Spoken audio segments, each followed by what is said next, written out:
Hey, all my ready readers about Hey Little Ant.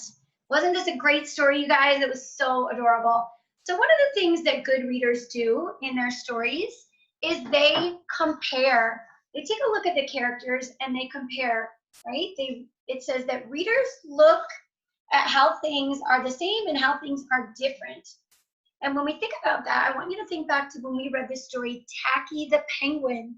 And when we talked about Tacky the Penguin, we did a comparison chart. And the comparison chart talked about the ways that Tacky and his companions were the same and also how they were different. And even here, if you look on this where it says compare, if you take a look at the boy, you can also talk about how are the apples the same and how are they all different. Well, they're the same because they're all apples, they all have stems, they all have leaves, but they are different because they are all different types of apples and different colors. So that's what we're going to do today. We're going to talk a little bit about the ant and the little boy.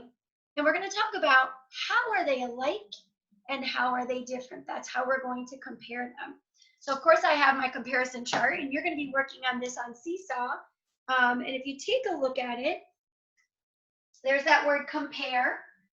And then over here it has the kid. And then over here in the middle, when the circles combine, that's where you're going to put the ones that are alike or the same. And then over here we have the ant. So when we talk about the kid, we talk about his qualities. Well, we know that he is a human.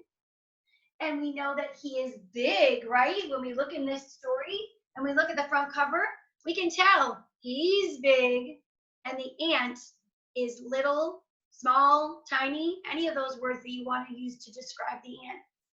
So over here, where the word ant is, we know that he's not a human. What is the ant? He is an insect. And we know that the ant is little, and that's one of our popcorn words that we practiced before. So how are they different?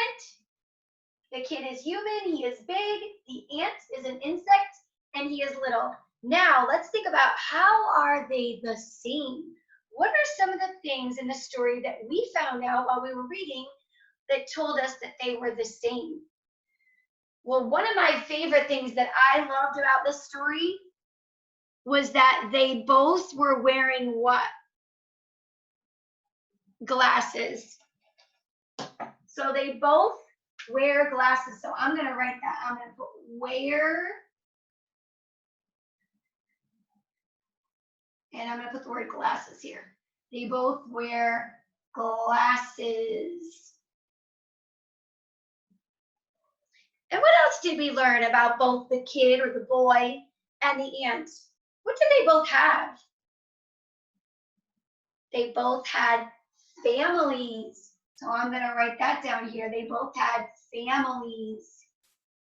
That was one of the ways that the ant was trying to persuade him to not squish him. I have a family just like you, right? What's another way that they were the same or alike? Well, we learned about this a long time ago, but guess what? They're both living. Remember living and non-living? They both eat, they both drink, they both move, and they both change and grow. So they are living objects. So I'm going to put living down here. Let's see if we can think of one more. Think of one more. That's right. Even though they're different, they both had a home.